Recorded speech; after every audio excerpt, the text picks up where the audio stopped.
جس دن ہم بڑی سخت گرفت کریں گے تو بے شک انتقام لے کر چھوڑیں گے۔ اور ان سے پہلے ہم نے قوم فرعون کی آزمائش کی اور ان کے پاس ایک عالی قدر پیغمبر آئے جنہوں نے یہ کہا کہ اللہ کے بندوں یعنی بنی اسرائیل کو میرے حوالے کر دو، میں تمہارا امانت دار پیغمبر ہوں، اور اللہ کے سامنے سرکشی نہ کرو، میں تمہارے پاس کھلی دلیل لے کر آیا ہوں، اور اس بات سے کہ تم مجھے سنسار کرو میں اپنے اور تمہارے پروردگار کی پناہ لے چکا ہوں، اور اگر مجھ پر ایمان نہیں لاتے تو مجھ سے الگ ہو جاؤ۔ تب موسیٰ نے اپنے پروردگار سے دعا کی کہ یہ نافرمان لوگ ہیں۔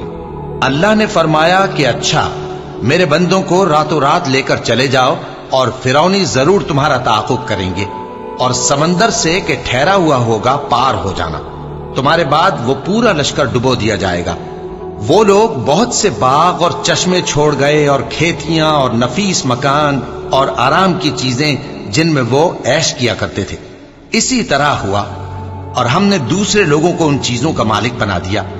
پھر ان پر نہ تو آسمان اور زمین کو رونا آیا اور نہ ان کو مہلت ہی دی گئی، اور ہم نے بنی اسرائیل کو ذلت کے عذاب سے نجات دی، یعنی فرعون سے، بے شک وہ سرکش اور حد سے نکلا ہوا تھا، اور ہم نے بنی اسرائیل کو اہل عالم میں سے علم کی بنیاد پر چنا تھا، اور ان کو ایسی نشانیاں دی تھیں جن میں کھلی آزمائش تھی۔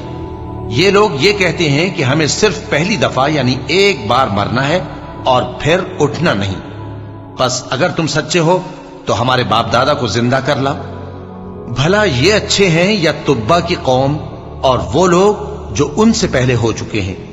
ہم نے ان سب کو ہلاک کر دیا، بے شک وہ گناہگار تھے۔ اور ہم نے آسمانوں اور زمین کو اور جو کچھ ان میں ہے اس کو کھیل کے لیے نہیں بنایا، ان کو ہم نے تدبیر سے پیدا کیا ہے، لیکن اکثر لوگ نہیں جانتے۔ کچھ شک نہیں کہ فیصلے کا دن ان سب کے جی اٹھنے کا وقت ہے، جس دن کوئی دوست کسی دوست کے کچھ کام نہ آئے گا اور نہ ان کو مدد ملے گی مگر جس پر اللہ مہربانی کرے۔ بے شک وہی غالب ہے، بڑا مہربان ہے۔ بلا شبہ تھوہر کا درخت گناہگاروں کا کھانا ہوگا، جیسے پگھلا ہوا تانبا۔ وہ تھوہر پیٹوں میں اس طرح کھولے گا جس طرح گرم پانی کھولتا ہے۔ حکم دیا جائے گا کہ اس کو پکڑ لو اور کھینچتے ہوئے دوزخ کے بیچوں بیچ لے جاؤ، پھر اس کے سر پر کھولتا ہوا پانی انڈیل دو کہ عذاب پر عذاب ہو۔